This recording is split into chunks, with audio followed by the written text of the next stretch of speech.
Hello friends, ನಮಸ್ಕಾರ ಎಲ್ರಿಗೂ. Welcome back to my channel.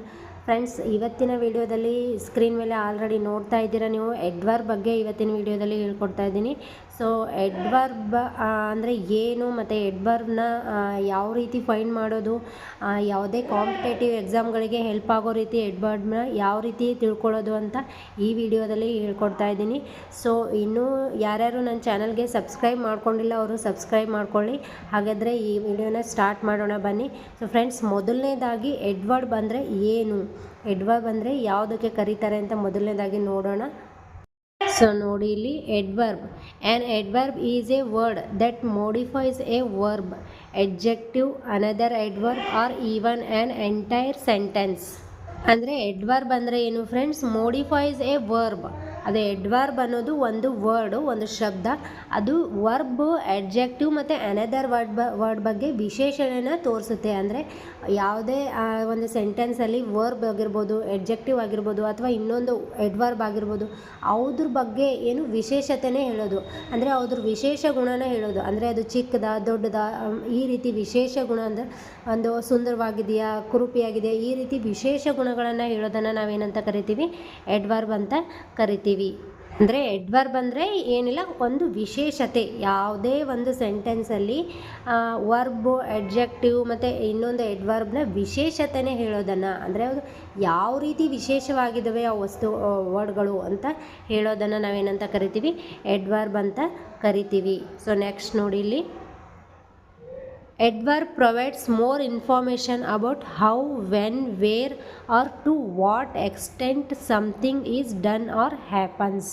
ನೋಡಿರಿ, ಎಡ್ವರ್ಬ್ ಪ್ರೊವೈಡ್ ಇನ್ಫಾರ್ಮೇಷನ್ ಅಂದರೆ ಎಡ್ವರ್ಬು ಯಾವ ಇನ್ಫಾರ್ಮೇಷನ್ ಕೊಡುತ್ತೆ ಅಂದರೆ ಯಾವ ಮಾಹಿತಿ ಕೊಡುತ್ತೆ ಅಂತಂದರೆ ಆ ವರ್ಬು ಯಾವ ರೀತಿ ಇದೆ, ಹೌ ಅಂದರೆ ಹೇಗಿದೆ, ವೆನ್ ಯಾವಾಗ ನಡೀತಾ ಇದೆ ಆ ವರ್ಕು, ಮತ್ತು ವೇರ್ ಎಲ್ಲಿ, ಆ್ಯಂಡ್ ವಾಟ್ ಎಕ್ಸ್ಟೆಂಟ್ ಅಂದರೆ ಏನು, ಅಲ್ಲಿ ಏನು ಡಿಫ್ರೆನ್ಸ್ ಆಗಿದೆ, ಏನು ವಿಶೇಷತೆ ಇದೆ ಅನ್ನೋದನ್ನು, ಅಲ್ಲಿ ಏನು ನಡೀತಾ ಇದೆ ಅನ್ನೋದನ್ನು ವಿಶೇಷವಾಗಿ ಹೇಳೋದನ್ನು ನಾವೇನಂತ ಕರಿತೀವಿ? ಎಡ್ವರ್ಬ್ಸ್ ಅಂತ ಕರಿತೀವಿ. Many adverbs end in L Y but not all.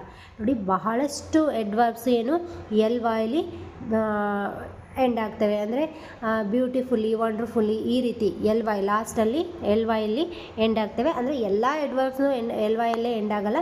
Many ಅಂದರೆ ಸೋ ಮೆನಿ, ಅಂದರೆ ಜಾಸ್ತಿ ಎಡ್ವರ್ಬ್ಸು ಎಲ್ ವೈಯಲ್ಲಿ ಎಂಡ್ ಆಗ್ತವೆ. ಅಂದರೆ ಈ ಮೋಸ್ಟ್ ಕಾಮನ್ ಆಗಿರೋ ಎಡ್ವರ್ಬ್ಸ್ ಎಲ್ಲ ಎಲ್ ವೈಯಲ್ಲೇ ಎಂಡ್ ಆಗೋದು. ಮೋಸ್ಟ್ ಕಾಂಪಿಟೇಟಿವ್ ಎಕ್ಸಾಮಲ್ಲಿ ಕೇಳಿರುವಂಥ ಎಡ್ವರ್ಬ್ಸ್ ಎಲ್ಲ ಎಲ್ ವೈಯಲ್ಲೇ ಎಂಡ್ ಆಗ್ತಾ ಇರೋದು ಜಾಸ್ತಿ. ಅಂದರೆ ನೀವು ಎಡ್ವರ್ಬ್ ಅಂದರೆ ಎಲ್ ವೈಯಲ್ಲಿ ಎಂಡ್ ಆಗುತ್ತೆ ಅಂತ ಈ ರೀತಿ ಒಂದು ಟ್ರಿಕ್ಕನ್ನು ನೆನ್ಪಿಟ್ಕೊಳ್ಬೋದು. ನೋಡಿ ಇಲ್ಲಿ ಎಡ್ವರ್ಬ್ನ ಟೈಪ್ಸ್ಗಳನ್ನು ನೋಡೋಣ. ಯಾವ್ಯಾವ ಟೈಪ್ಸ್ನಲ್ಲಿ ಎಡ್ವರ್ಡ್ ಇದ್ದಾವೆ ಅಂತ ಇವಾಗ ನೋಡೋಣ. Edwards of manner. ಮೊದಲನೇದಾಗಿ ಎಡ್ವರ್ಡ್ಸ್ ಆಫ್ ಮ್ಯಾನರ್ ಅಂದರೆ ಎಡ್ವರ್ಬ್ನ ಮೊದಲನೇ type Edwards of manner. These describes how an action is perform.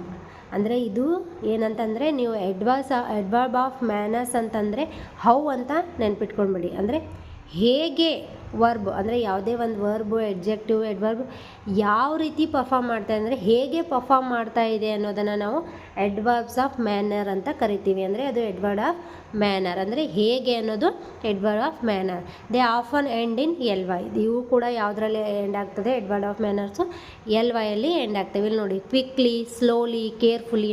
ಇವು ನೋಡಿ, ಈ ಕ್ವಿಕ್ಲಿ, ಸ್ಲೋಲಿ, ಕೇರ್ಫುಲಿ ನಮಗೆ ಏನು ಸೂಚಿಸ್ತಾ ಇದೆ? ಹೇಗೆ ಅನ್ನೋದನ್ನು ಸೂಚಿಸ್ತಾ ಇದೆ. ಹೌ ಇಟ್ ಈಸ್ ವರ್ಕ್ಡ್ ಅಂತಂದರೆ ನೋಡಿ, quickly, the work is done quickly ಅಂತಂದರೆ ಕ್ವಿಕ್ಲಿ, ಅದು ವರ್ಕ್ ಹೆಂಗೆ ಡನ್ ಆಯಿತು? ಕ್ವಿಕ್ಕಾಗಿ ಅಂತಂದರೆ ಫಾಸ್ಟಾಗಿ ಡನ್ ಆಯಿತು. ಈ ಕ್ವಿಕ್ಲಿ ಅನ್ನೋದು ನಮಗೆ ಹೇಗೆ ಅನ್ನೋದನ್ನು ತೋರಿಸ್ತಾ ಇದೆ. ಸ್ಲೋಲಿ ಅಂದರೆ ಸ್ಲೋ ಆಗಿ ನಡೀತಾ ಇದೆ. ಕೇರ್ಫುಲ್ಲಾಗಿ ನಡೀತಾ ಇದೆ ಅನ್ನೋದನ್ನು ಏನು ಅಂದರೆ ಇವೆಲ್ಲ ಏನು ತೋರಿಸ್ತಾ ಇದೆ? ವರ್ಕ್ ಹೇಗೆ ನಡೀತಾ ಇದೆ ಅನ್ನೋದನ್ನು ತೋರಿಸ್ತಾ ಇದೆ. ಅಂದರೆ ನೀವು ಏನು ತಿಳ್ಕೊಳ್ಳಿ ಇಲ್ಲಿ, ಹೌ ಅನ್ನೋದು, ಹೌ ಅಂತಂದರೆ ಹೇಗೆ ನಡೀತಾ ಇದೆ ವರ್ಕು, ಯಾವ ರೀತಿ ಅಂದರೆ ಏನು ಕೇರ್ಫುಲ್ ಆಗ್ಯಾ, ಸ್ಲೋ ಆಗ್ಯಾ, ಫಾಸ್ಟ್ ಆಗ್ಯಾ, ಈ ರೀತಿ ಏನಾದರೂ ನಿಮಗೆ ವರ್ಡ್ಗಳಿದ್ದರೆ ಅದು ಎಡ್ವರ್ಡ್ ಆಫ್ ಮ್ಯಾನರ್ ಅಂತ ತಿಳ್ಕೊಳ್ಳಿ. Adverb of manner ends in L Y. ಅಂದರೆ ಈ ಎಲ್ ವೈಯಲ್ಲಿ ಎಂಡ್ ಆಗ್ತವೆ. Example, she danced gracefully. ಅವಳು ಗ್ರೇಸ್ಫುಲ್ಲಿ ಆಗಿ ಅಂದರೆ ವಂಡರ್ಫುಲ್ಲಿಯಾಗಿ ಡ್ಯಾನ್ಸ್ ಮಾಡಿದಳು ಅಂತಂದರೆ ಈ ಡ್ಯಾನ್ಸ್ ಹೇಗಿತ್ತು? ವಂಡರ್ಫುಲ್ಲಿ ಆಗಿತ್ತು. ಹೇಗೆ ಅನ್ನೋದನ್ನು ನಾವು ಯಾವ ರೀತಿ ನೋಡ್ತೀವಿ? ಯಾವುದ್ರಲ್ಲಿ ನೋಡ್ತೀವಿ? ಎಡ್ವರ್ಬ್ ಆಫ್ ಮ್ಯಾನರಲ್ಲಿ ನೋಡ್ತೀವಿ. The adverb gracefully describe how she dance. ಇಲ್ಲಿ ನೋಡಿ ಕೆಳಗಡೆ ಕೊಟ್ಟಿದೆ. ಎಡ್ವರ್ಬ್ ಏನು ಹೇಳುತ್ತೆ? ಗ್ರೇಸ್ಫುಲ್ಲಿ ಅನ್ನೋ ಎಡ್ವರ್ಬ್ ಏನು ಹೇಳುತ್ತೆ? ಹೌ ಶಿ ಡ್ಯಾನ್ಸ್ಡ್ ಅಂದರೆ ಅವಳು ಹೇಗೆ ಡ್ಯಾನ್ಸ್ ಮಾಡಿದ್ಲು ಅಂತ ಹೇಳುತ್ತೆ. ಇಲ್ಲಿ ವರ್ಬ್ ಯಾವುದಾಗುತ್ತೆ, ಇಲ್ಲಿ ಎಡ್ವರ್ಬು ವರ್ಬ್ನ ಡಿಸ್ಕ್ರೈಬ್ ಮಾಡ್ತಾ ಇದೆ. ಯಾವ ವರ್ಬ್ ಅದು? ಗ್ರೇಸ್ಫುಲ್. ಇದು ಡ್ಯಾನ್ಸ್ ಅನ್ನೋದು ಒಂದು ವರ್ಬ್. ಆ ವರ್ಬನ್ನು ಇಲ್ಲಿ ಗ್ರೇಸ್ಫುಲ್ಲಿ ಅಂತ ಎಡ್ವರ್ಬು ಡಿಸ್ಕ್ರೈಬ್ ಮಾಡ್ತಾ ಇದೆ. ಸೊ ಅದಕ್ಕೆ ಇದು ಎಡ್ವರ್ಬ್, ಅಂದರೆ ವರ್ಬ್ನ ಡಿಸ್ಕ್ರೈಬ್ ಮಾಡೋದಕ್ಕೆ ಇದು ಎಡ್ವರ್ಬು. ಮತ್ತು ಇಲ್ಲಿ ಏನಂತಂದರೆ ಗ್ರೇಸ್ಫುಲ್ಲಿ ಅಂದರೆ ಹೇಗೆ ಅಂತ ತೋರಿಸ್ತಾ ಇದೆ. ಸೊ ಅದಕ್ಕೆ ಇದು adverb of manner. So next one ನೋಡೋಣ ಬನ್ನಿ. ಆಗಿದ್ರೆ the next one is adverb of time. ಇಲ್ಲಿ ನಿಮಗೆ ಹೆಸರೇ ಹೇಳ್ತಾ ಇದೆ ಟೈಮ್ ಅಂದರೆ ಯಾವುದು ಟೈಮ್, ವೆನ್ ಅನ್ನೋದನ್ನು ತೋರಿಸುತ್ತೆ, ಯಾವಾಗ ಅನ್ನೋದನ್ನು ತೋರಿಸುತ್ತೆ, ಅವುಗಳನ್ನು ನಾವು ಎಡ್ವರ್ಬ್ ಆಫ್ ಟೈಮ್ ಅಂತ ಕರಿತೀವಿ. These indicate when an action occurs ಅಂದರೆ ವೆನ್ ಯಾವಾಗ, ನಾನು ಈಗಲೇ ಹೇಳಿದೆ ಯಾವಾಗ ಅನ್ನೋದನ್ನು ತೋರಿಸೋದನ್ನು ನಾವು ಎಡ್ವರ್ಬ್ ಆಫ್ ಟೈಮ್ ಅಂತ ತಿಳಿಸ್ತೀವಿ. ಅಂದರೆ ಟೈಮ್ ಯಾವಾಗ, ಇವತ್ತು, ನಾಳೆ, ನಾಡಿದ್ದು ಈ ರೀತಿ ಟೈಮನ್ನು ತೋರಿಸೋದನ್ನು ನಾವೇನಂತ ಕರಿತೀವಿ? ಎಡ್ವರ್ಬ್ ಆಫ್ ಟೈಮ್ ಅಂತ ಕರಿತೀವಿ. ಇಲ್ಲಿ ನೋಡಿ, ಎಸ್ಟರ್ಡೇ, ನೌ, ಸೂನ್ ಅಂದರೆ ಎಸ್ಟರ್ಡೇ ಈ work it has been done yesterday ಅಂತಂದರೆ ಈ ವರ್ಕ್ ಎಸ್ಟರ್ಡೇನೇ ಮುಗ್ದೋಗಿದೆ, ಮತ್ತು ಇವಾಗ ಮುಗಿಯುತ್ತೆ, ನಾಳೆ ಆಗುತ್ತೆ, ಈ ರೀತಿ ಎಲ್ಲ ಅಂದರೆ ಈ ಟೈಮನ್ನು ತೋರಿಸುವಂಥ, ವೆನ್ ಅನ್ನೋದನ್ನು ತೋರಿಸೋದಂಥ, ಯಾವಾಗ ಅನ್ನೋದನ್ನು ತೋರಿಸುವಂಥವುಗಳನ್ನು ಎಡ್ವರ್ಬ್ಸ್ ಆಫ್ ಟೈಮ್ ಅಂತ ಕರಿತೀವಿ. ಎಕ್ಸಾಂಪಲ್ ನೋಡಿ, ಹಿ will arrive tomorrow, he will arrive tomorrow. When he will arrive tomorrow ಅಂದರೆ ಇವನು ನಾಳೆ ಬರ್ತಾನೆ. ಅಂದರೆ ಇಲ್ಲಿ question, he will arrive tomorrow ಅಂತಂದರೆ ಅದು ಕ್ವಶನ್ ಮಾಡೋ ಹಾಗಿದ್ರೆ ಯಾವ ರೀತಿ ಮಾಡ್ತೀವಿ? ವೆನ್ ಹಿ ವಿಲ್ ಅರೈವ್ ಅಂದರೆ ವೆನ್ ಅನ್ನೋದು ಇಲ್ಲಿ ಏನು ಕ್ವಶನಲ್ಲಿ ಬಂದರು ಅಂದರೆ ಅದನ್ನು ಎಡ್ವರ್ಬ್ ಆಫ್ ಟೈಮ್ ಅಂತ ತಿಳ್ಕೊಂಡ್ಬಿಡಿ. The adverb tomorrow tells us when he will arrive ಅಂದರೆ ಎಡ್ವರ್ಬ್ ಟುಮಾರೋ ಅನ್ನೋದೇನು ಯಾವಾಗ ಅವನು ಬರ್ತಾ ಇದ್ದಾನೆ ಅಂದರೆ ಯಾವಾಗ ಅನ್ನೋದನ್ನು, ವೆನ್ ಅನ್ನೋದನ್ನು, ಟೈಮ್ನ ತೋರಿಸ್ತಾ ಇದೆ. ಸೊ ಅದಕ್ಕೆ ಇದು adverb of time. So next one ನೋಡೋಣ, ಎಡ್ವರ್ಬ್ಸ್ ಆಫ್ ಪ್ಲೇಸ್. ಇಲ್ಲಿ ನಿಮಗೆ ಇದೂ ಕೂಡ ಹೆಸರಲ್ಲೇ ಇದೆ, ಪ್ಲೇಸ್ ಅಂದರೆ ಯಾವ ಎಡ್ವರ್ಬು ಪ್ಲೇಸನ್ನು ತೋರಿಸುತ್ತೆ ಅದನ್ನು ನಾವು ಏನಂತ ಕರಿತೀವಿ? ಎಡ್ವರ್ಬ್ಸ್ ಆಫ್ ಪ್ಲೇಸ್ ಅಂತ ಕರಿತೀವಿ. These specify where an action take place ಅಂದರೆ ಆ್ಯಕ್ಷನ್ನು ಯಾವ ಪ್ಲೇಸಲ್ಲಿ ನಡೀತಾ ಇದೆ, ಇದೇನು ತೋರಿಸುತ್ತೆ? ಸ್ಪೆಸಿಫೈ, ಯಾವುದನ್ನು ಸ್ಪೆಸಿಫೈ ಮಾಡುತ್ತೆ? ಯಾವ ಪ್ಲೇಸಲ್ಲಿ ಎಡ್ವರ್ಬು ಆ್ಯಕ್ಷನನ್ನು ಮಾಡ್ತಾ ಇದೆ, ಇದು ವರ್ಬ್ ಆ್ಯಕ್ಷನನ್ನು ಮಾಡ್ತಾ ಇದೆ, ಅಡ್ಜೆಕ್ಟಿವ್ ಆ್ಯಕ್ಷನನ್ನು ಮಾಡ್ತಾ ಇದೆ, ಅದನ್ನು ನಾವೇನಂತ ಕರಿತೀವಿ? ಎಡ್ವರ್ಬ್ ಆಫ್ ಪ್ಲೇಸ್ ಅಂತ ಕರಿತೀವಿ. ಇಲ್ಲಿ ನೋಡಿ, ಹಿಯರ್, ದೇರ್, ಔಟ್ಸೈಡ್, ಇನ್ಸೈಡ್, ಈ ರೀತಿ ಅಂದರೆ ಇಲ್ಲಿ, ಅಲ್ಲಿ, ಒಳಗೆ, ಹೊರಗೆ, ಈ ರೀತಿ ಎಲ್ಲ ಪ್ಲೇಸನ್ನು ತೋರಿಸೋದನ್ನು ನಾವು ಏನಂತ ಕರಿತೀವಿ? ಎಡ್ವರ್ಬ್ ಆಫ್ ಪ್ಲೇಸ್ ಅಂತ ಕರಿತೀವಿ. ಎಕ್ಸಾಂಪಲ್ ನೋಡಿ, ದ ಚಿಲ್ಡ್ರನ್ ಪ್ಲೇಡ್ ಔಟ್ಸೈಡ್ ಅಂದರೆ ಮಕ್ಕಳು ಹೊರಗಡೆ ಆಟ ಆಡ್ತಾ ಇದ್ದಾರೆ. ದ ಚಿಲ್ಡ್ರನ್ ಎಲ್ಲಿ ಆಟ ಆಡ್ತಾ ಇದ್ದಾರೆ? ಅವರು ಹೊರಗಡೆ. ನಾವು ಇದನ್ನು ಕ್ವಶನ್ ಮಾಡಬೇಕಾದ್ರೆ ಯಾವ ರೀತಿ ಮಾಡ್ತೀವಿ?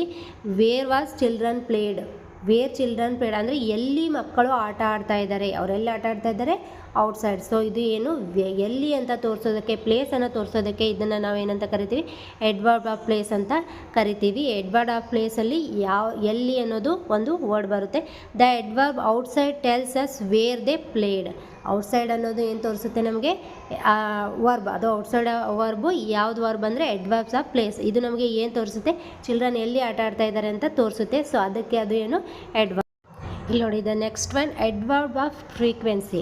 ಇಲ್ಲಿ ಫ್ರೀಕ್ವೆನ್ಸಿ ಅಂದರೆ ಹೇಗೆ ನಡೆಯುತ್ತೆ ಅಂತ, ಅಂದರೆ ಯಾವ ರೀತಿ ನಡೆಯುತ್ತೆ, ಯಾವಾಗಲೂ ನಡೆಯುತ್ತಾ, ಇವಾಗ ಅಂದರೆ ವರ್ಕ್, ಈಗ ಯಾವುದೇ ಒಂದು ವರ್ಕ್ ಆಗಿರ್ಬೋದು, ಅದು ಯಾವಾಗಲೂ ಕಂಟಿನ್ಯೂಯಸ್ ಆಗಿ ನಡೆಯುತ್ತಾ, ಆವಾಗ ಕೆಲವೊಂದು ಸಲ ಅಂದರೆ ಸಮ್ಟೈಮ್ಸ್ ನಡೆಯುತ್ತಾ, ಆಲ್ವೇಸ್ ನಡೆಯುತ್ತಾ ಅಂತ ಈ ರೀತಿ ನಾವು ಫ್ರೀಕ್ವೆನ್ಸಿಯಲ್ಲಿ ಕೇಳೋದನ್ನು, ಹೇಗೆ ನಡೆಯುತ್ತೆ ಅಂತ ಕೇಳೋದನ್ನು ಏನಂತೀವಿ? ಎಡ್ವರ್ಬ್ ಆಫ್ ಫ್ರೀಕ್ವೆನ್ಸಿ ಅಂತ ಕರಿತೀವಿ. ಇಲ್ಲಿ ನೋಡಿ, these are describes how often an action occurs ಅಂದರೆ how often an action occurs ಅಂತಂದರೆ ಎಲ್ಲಿವರೆಗೆ ನಡೆಯುತ್ತೆ, ವರ್ಕು ಎಲ್ಲಿವರೆಗೆ ನಡೆಯುತ್ತೆ ಅಂದರೆ ಯಾವ ಟೈಮಿಂದ ಯಾವ ಟೈಮಿಗೆ ನಡೆಯುತ್ತೆ, ಎಲ್ಲಿವರೆಗೆ ನಡೆಯುತ್ತೆ ಅಂತ ಕೇಳೋದನ್ನು ಎಡ್ವರ್ಬ್ಸ್ ಆಫ್ ಫ್ರೀಕ್ವೆನ್ಸಿ ಅಂತ ಕರಿತೀವಿ. ಇಲ್ಲಿ ನೋಡಿ, example always, often, some time. ನೋಡಿ ಇಲ್ಲಿ ಆಲ್ವೇಸ್ ಅಂದರೆ ಯಾವಾಗಲೂ ನಡೆಯುತ್ತೆ, ಆಫನ್ ಅಂದರೆ ಆವಾಗ, ಸಮ್ಟೈಮ್ಸ್ ಅಂದರೆ ಕೆಲವೊಂದು ಸರ್ತಿ ಅಂದರೆ ಸ್ವಲ್ಪ ಟೈಮ್ ಇಟ್ಟು ಸ್ವಲ್ಪ ಟೈಮ್, ಈ ರೀತಿ ಕೆಲವೊಂದು ಸರ್ತಿ ಅಂತ ಹೇಳ್ಬೋದು. Example, she always arrives on time ಅಂದರೆ ಅವಳು ಯಾವಾಗಲೂ ಹೇಗೆ ಬರ್ತಾಳೆ ಅಂದರೆ ಇನ್ ಟೈಮಿಗೆ ಬರ್ತಾಳಾ ಇಲ್ವಾ, ಈ ರೀತಿ ಅಂದರೆ she always arrive on time ಅಂದರೆ ಯಾವಾಗಲೂ ಅಂತ ಹೇಳೋದೇನಿದೆಯಲ್ಲ, ಅರೈವ್ ಆನ್ ಟೈಮ್. ಇದನ್ನು ಯಾವ ರೀತಿ ಶಿ ಅರೈವ್ಸ್ ಆನ್ ಟೈಮ್ ಅಂದರೆ ಕೆಲವೊಂದು ಸಲ ಮಾತ್ರ ಆನ್ ಟೈಮಿಗೆ ಬರ್ತಾಳೆ, ಅಂದರೆ ಪ್ರತಿ ಸಲನೂ ಆನ್ ಟೈಮಿಗೆ ಬರಲ್ಲ. ಆಲ್ವೇಸ್ ಅಂದರೆ ಪ್ರತಿ ಸರ್ತಿನೂ ಆನ್ ಟೈಮಿಗೆ ಬರ್ತಾಳೆ. ಈ ರೀತಿ ಆಲ್ವೇಸ್, ಆಫನ್, ಸಮ್ ಟೈಮ್ ಈ ರೀತಿ ಯಾವಾಗ ಹೇಗೆ ಬರ್ತಾರೆ, ಹೇಗೆ ವರ್ಕ್ ನಡೀತಾ ಇದೆ, ಯಾವಾಗಲೂ ನಡೆಯುತ್ತಾ, ಕೆಲವೊಂದು ಸರ್ತಿ ನಡೀತಾ, ಈ ರೀತಿ ಹೇಳೋದನ್ನು ನಾವೇನಂತ ಕರಿತೀವಿ, ಅಡ್ವರ್ಬ್ಸ್ ಆಫ್ ಫ್ರೀಕ್ವೆನ್ಸಿ ಅಂತ ಕರಿತೀವಿ. ಸೊ ನೋಡಿ, the adverb always indicates how often she arrives on time. ಅಂದರೆ ಆಲ್ವೇಸ್ ಅನ್ನೋ ಅಡ್ವರ್ಬು ಏನು ಇಂಡಿಕೇಟ್ ಮಾಡ್ತಾ ಇದೆ, ಅವಳು ಹೇಗೆ ಬರ್ತಾಳೆ, ಯಾವಾಗಲೂ ಹೇಗೆ ಬರ್ತಾಳೆ ಅನ್ನೋದನ್ನು ತೋರಿಸ್ತಾ ಇದೆ. ಸೊ ಅದನ್ನು ನಾವೇನಂತ ಕರಿತೀವಿ, ಅಡ್ವರ್ಬ್ ಆಫ್ ಫ್ರೀಕ್ವೆನ್ಸಿ ಅಂತ ಕರಿತೀವಿ. ಸೊ ದ ನೆಕ್ಸ್ಟ್ ಒನ್ ನೋಡೋಣ ಬನ್ನಿ ಇವಾಗ. Adverb of degree. These indicate the intensity or extent of an action, adjective or another adverb. ಅಂದರೆ ಇಲ್ಲಿ ಇದು ಏನು ಇಂಡಿಕೇಟ್ ಮಾಡುತ್ತೆ ಅಂದರೆ ಇಂಟೆನ್ಸಿಟಿ ಮತ್ತು ಎಕ್ಸ್ಟೆಂಟ್ ಆರ್ ಆ್ಯನ್ ಆ್ಯಕ್ಷನ್. ಅಂದರೆ ಯಾವುದೇ ವರ್ಕು, ಯಾವುದೇ ಆ್ಯಕ್ಷನು ಯಾವ ರೀತಿ ಇದೆ ಅಂದರೆ ಜಾಸ್ತಿ ಇದೆಯಾ, ಸ್ವಲ್ಪ ಇದೆಯಾ, ಬಹಳ ಇದೆಯಾ, ಈ ರೀತಿ ಅಂದರೆ ಯಾವ ರೀತಿ ಇದೆ, ಜಾಸ್ತಿ, ಸ್ವಲ್ಪ, ಈ ರೀತಿ ಇಂಟೆನ್ಸಿಟಿ ಮತ್ತು ಎಕ್ಸ್ಟೆಂಟ್ನ ಹೇಳೋದನ್ನು ನಾವೇನಂತ ಕರಿತೀವಿ, ಅಡ್ವರ್ಬ್ ಆಫ್ ಡಿಗ್ರಿ ಅಂತ ಕರಿತೀವಿ. ನೋಡಿ ಎಕ್ಸಾಂಪಲ್ ನೋಡಿ, ವೇರಿ, ಆಲ್ಮೋಸ್ಟ್, ಕ್ವೈಟ್. ವೇರಿ ಅಂದರೆ ಬಹಳ, ಆಲ್ಮೋಸ್ಟ್ ಅಂದರೆ ಇಷ್ಟು ಅಷ್ಟು ಅಂತ, ಕ್ವೈಟ್ ಅಂದರೆ ಸ್ವಲ್ಪ, ಅಂದರೆ ಇಲ್ಲಿ ಸ್ವಲ್ಪ ಜಾಸ್ತಿ ಅಂತ ಹೇಳೋದನ್ನು ನಾವು ಏನಂತ ಕರಿತೀವಿ, ಅಡ್ವರ್ಬ್ ಆಫ್ ಡಿಗ್ರಿ ಅಂತ ಕರಿತೀವಿ. ಎಕ್ಸಾಂಪಲ್ ನೋಡಿ, the movie was very exciting. ಅಂದರೆ ಇಲ್ಲಿ ಮೂವಿ ಹೇಗಿದೆ, ಎಕ್ಸೈಟಿಂಗ್ ಆಗಿದೆ. ಯಾವ ರೀತಿ ಇದೆ ಮೂವಿ, ಎಕ್ಸೈಟಿಂಗ್ ಆಗಿದೆ. ಈ ಮೂವಿ ಎಕ್ಸೈಟಿಂಗ್ ಆಗಿದೆ ಅನ್ನೋದನ್ನು ವೆರಿ ಎಕ್ಸೈಟಿಂಗ್ ಅಂತ ಹೇಳ್ತಾ ಇದ್ದಾರೆ. ಅಂದರೆ ಎಷ್ಟು ಎಕ್ಸೈಟಿಂಗ್ ಆಗಿದೆ, ಬಹಳ ಎಕ್ಸೈಟಿಂಗ್ ಆಗಿದೆ. ಈ ರೀತಿ ಬಹಳ, ಸ್ವಲ್ಪ ಅನ್ನೋದು ಯೂಸ್ ಮಾಡುವಂಥ ವರ್ಡ್ಗಳನ್ನು ನಾವೇನಂತ ಕರಿತೀವಿ, ಅಡ್ವರ್ಬ್ ಆಫ್ ಡಿಗ್ರಿ ಅಂತ ಕರಿತೀವಿ. The adverb very intensifies the adjective exciting.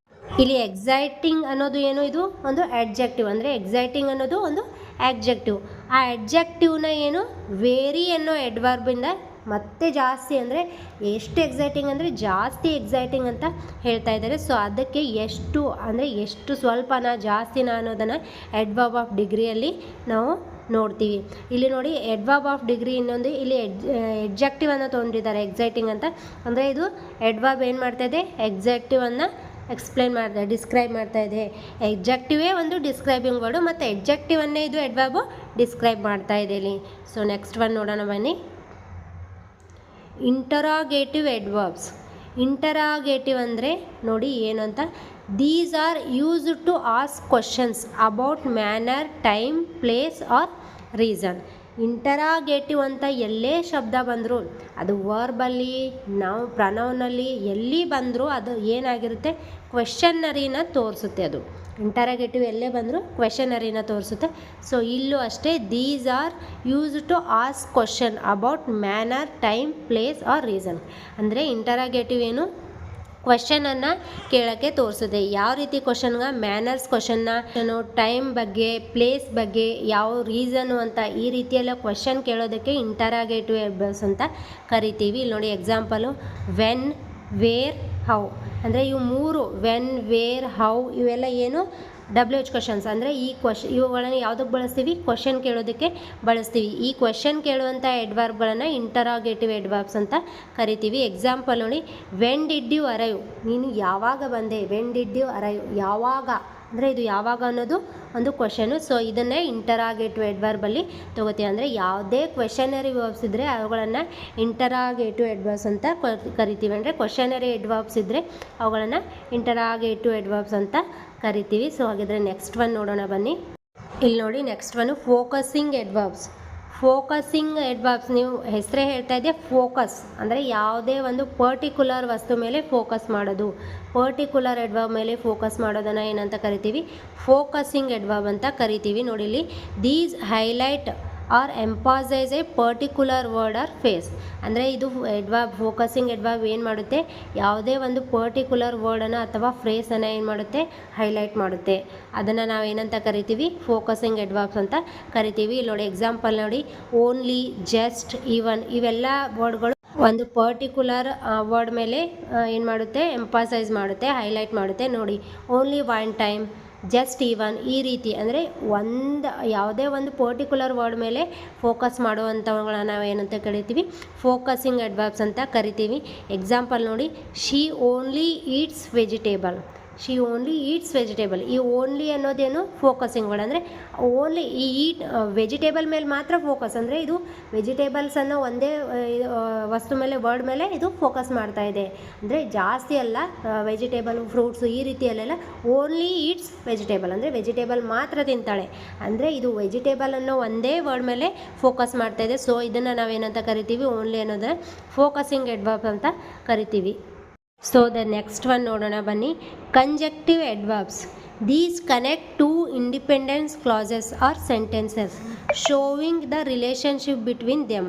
ಅಂದರೆ ಇಲ್ಲಿ ಕಂಜಕ್ಟಿವ್ ಅಡ್ವರ್ಬ್ಸ್ ಅಂದರೆ ಕನೆಕ್ಷನ್ ಮಾಡುತ್ತೆ. ಕಂಜಕ್ಟಿವ್ ಅಂದರೆ ಕನೆಕ್ಟ್ ಮಾಡುತ್ತೆ. ಯಾವ ರೀತಿ ಕನೆಕ್ಟ್ ಮಾಡುತ್ತೆ ಅಂದರೆ ಟೂ ಇಂಡಿಪೆಂಡೆಂಟ್ ಅಂದರೆ ಯಾವುದೇ ಎರಡು ಇಂಡಿಪೆಂಡೆಂಟ್ ಕ್ಲಾಸ್ನ, ಇಂಡಿಪೆಂಡೆಂಟ್ ವರ್ಡ್ನ, ಸೆಂಟೆನ್ಸ್ನ ಕನೆಕ್ಟ್ ಮಾಡೋದನ್ನು, ಅವೆರಡರ ಮಧ್ಯೆ ರಿಲೇಷನ್ಶಿಪ್ ತೋರಿಸೋದನ್ನು ನಾವೇನಂತ ಕರಿತೀವಿ ಕಂಜಕ್ಟಿವ್ ಅಡ್ವರ್ಬ್ಸ್ ಅಂತ ಕರಿತೀವಿ. ಇಲ್ಲಿ ನೋಡಿ, however, therefore, moreover ಅಂತಂದರೆ ಈ ವರ್ಡ್ಸ್ಗಳು ಏನು ಮಾಡುತ್ತೆ, ಈ ಅಡ್ವರ್ಬ್ಸ್ಗಳು ಒಂದು ಅಂತ ಇನ್ನೊಂದು ಶಬ್ದನ, ಸೆಂಟೆನ್ಸ್ಗಳನ್ನು ಏನು ಮಾಡುತ್ತೆ ಕನೆಕ್ಟ್ ಮಾಡುತ್ತೆ. ಅದು ಯಾವ ರೀತಿ ನೋಡಿ, I wanted to go however I was too tired. ಅಂದರೆ ನನಗೆ ಎಷ್ಟೇ ಟಯರ್ಡ್ ಆದರೂ ಪರವಾಗಿಲ್ಲ, ನಾನು ಹೋಗಲೇಬೇಕು. ಹವೆವರ್ ಅಂದರೆ ಪರವಾಗಿಲ್ಲ, ಎಷ್ಟೇ ಟಯರ್ಡ್ ಆದರೂ ಪರವಾಗಿಲ್ಲ, ನಾನು ಹೋಗಲೇಬೇಕು. ಈ ರೀತಿ ಎರಡು ಸೆಂಟೆನ್ಸ್ನ, ಎರಡು ಕ್ಲಾಸ್ನ ಕನೆಕ್ಟ್ ಮಾಡುವಂಥವುಗಳನ್ನು ನಾವೇನಂತ ಕರಿತೀವಿ ಕಂಜಕ್ಟಿವ್ ಅಡ್ವರ್ಬ್ಸ್ ಅಂತ ಕರಿತೀವಿ. ಅಂದರೆ ಕಂಜಕ್ಟಿವ್ ಅಡ್ವರ್ಬ್ಸ್ ಅಂದರೆ ಓನ್ಲಿ ಏನಂತಂದರೆ ಕನೆಕ್ಟ್ ಮಾಡುವಂಥ, ಯಾವುದೇ ಎರಡು ಇಂಡಿಪೆಂಡೆಂಟ್ ಕ್ಲಾಸ್ ಅಥವಾ ಸೆಂಟೆನ್ಸನ್ನು ಕನೆಕ್ಟ್ ಮಾಡುವಂಥವುಗಳನ್ನು ನಾವೇನಂತ ಕರಿತೀವಿ ಕಂಜಕ್ಟಿವ್ ಅಡ್ವರ್ಬ್ಸ್ ಅಂತ ಕರಿತೀವಿ. ಹಾಗಿದ್ರೆ ನೆಕ್ಸ್ಟ್ ಒನ್ ನೋಡೋಣ ಬನ್ನಿ. The next one is relative adverbs. Relative adverbs ಅಂದರೆ ನೋಡಿ ಇಲ್ಲಿ, these introduce relative clauses and relate them to the rest of the sentence referring to a time, place or reason. ಈ ಶಬ್ದ ಯಾವುದೇ ಎರಡು ಸೆಂಟೆನ್ಸ್ ಮಧ್ಯೆ ರಿಲೇಷನ್ನ ತೋರಿಸೋದಕ್ಕೆ, ಅಂದರೆ ಯಾವುದೇ ಎರಡು ಶಬ್ದ ಮಧ್ಯೆ ಅವು ಕನೆಕ್ಟ್ ಆಗಬೇಕು ಮತ್ತು ಅದ್ರ ಬಗ್ಗೆ ಅಂದರೆ ಹಿಂದೆ ಈ ರೀತಿ ರಿಲೇಷನ್ ಇರಬೇಕು, ಅವುಗಳನ್ನು ನಾವು ಏನಂತ ಕರಿತೀವಿ ರಿಲೇಟಿವ್ ಅಡ್ವರ್ಬ್ಸ್ ಅಂತ ಕರಿತೀವಿ. ಇಲ್ಲಿ ಎಕ್ಸಾಂಪಲ್ ನೋಡಿ, ವೆನ್, ವೇರ್, ವೈ. ನೋಡಿ ಇಲ್ಲಿ ನೀವು ಅನ್ಕೋಬೋದು, ಈ ವೆನ್ನು, ವೇರು, WH ಕ್ವೆಶನ್ಸು ಇಂಟರಾಗೇಟಿವ್ ಅಡ್ವರ್ಬ್ಸಲ್ಲೂ ಬರುತ್ತೆ, ರಿಲೇಟಿವ್ ಅಡ್ವರ್ಬ್ಸಲ್ಲೂ ಬರುತ್ತೆ. ಯಾವ ರೀತಿ ಫೈಂಡ್ ಮಾಡೋದು ಅಂತಂದರೆ ನೋಡಿ, ಇಲ್ಲಿ ಇಂಟರಾಗೇಟಿವ್ ಸೆಂಟೆನ್ಸಲ್ಲಿ ನೋಡಿ ಈ WH ಕ್ವೆಶನ್ನು ಫಸ್ಟ್ ಆಗಿ ಬರುತ್ತೆ. ಅಂದರೆ ಫಸ್ಟ್ ಅಂದರೆ ಯಾವುದೇ ಕ್ವೆಶನ್ನ ಮೊದಲನೇ ಇದರಲ್ಲಿ ಬರುತ್ತೆ, ಆ ಸೆಂಟೆನ್ಸ್ನ ಮೊದಲನೇ ಭಾಗದಲ್ಲಿ ಬರುತ್ತೆ. ಆದರೆ ಇಲ್ಲಿ ರಿಲೇಟಿವಲ್ಲಿ ಈ ವರ್ಡ್ಸ್ಗಳು ಎರಡು ಸೆಂಟೆನ್ಸನ್ನು ಅಥವಾ ಎರಡು ಕ್ಲಾಸನ್ನು ಕನೆಕ್ಟ್ ಮಾಡೋದಕ್ಕೆ, ಅಂದರೆ ನಡುವೆ ಬರುತ್ತೆ, ಇನ್ ಬಿಟ್ವೀನ್ ಕನೆಕ್ಟ್ ಮಾಡೋದಕ್ಕೆ ಈ ವರ್ಡ್ಸ್ಗಳು ಬರುತ್ತೆ. ಅವುಗಳನ್ನು ನಾವು ರಿಲೇಟಿವ್ ಅಡ್ವರ್ಬ್ಸ್ ಅಂತ ಕರಿತೀವಿ. ವೆನ್, ವೇರ್, ವೈ, ವಿಚ್ ಈ ರೀತಿ ಶಬ್ದಗಳು, ಈ ರೀತಿ ಅಡ್ವರ್ಬ್ಗಳು ಇಂಟರಾಗೇಟಿವ್ ಸೆಂಟೆನ್ಸಲ್ಲಿ ಮೊದಲನೇ ಸೆಂಟೆನ್ಸ್ನ ಮೊದಲನೇ ಭಾಗದಲ್ಲೇ ಬರುತ್ತೆ.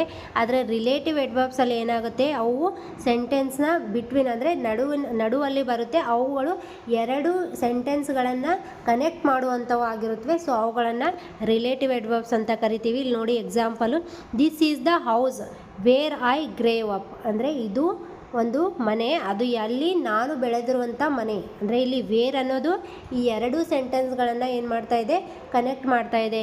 ಇಲ್ಲಿ ಈ ವೇರ್ ಅನ್ನೋದು ಇರಲಿಲ್ಲ ಅಂದರೆ ಇವೆರಡು ಸೆಂಟೆನ್ಸು ಕನೆಕ್ಟ್ ಆಗಲ್ಲ.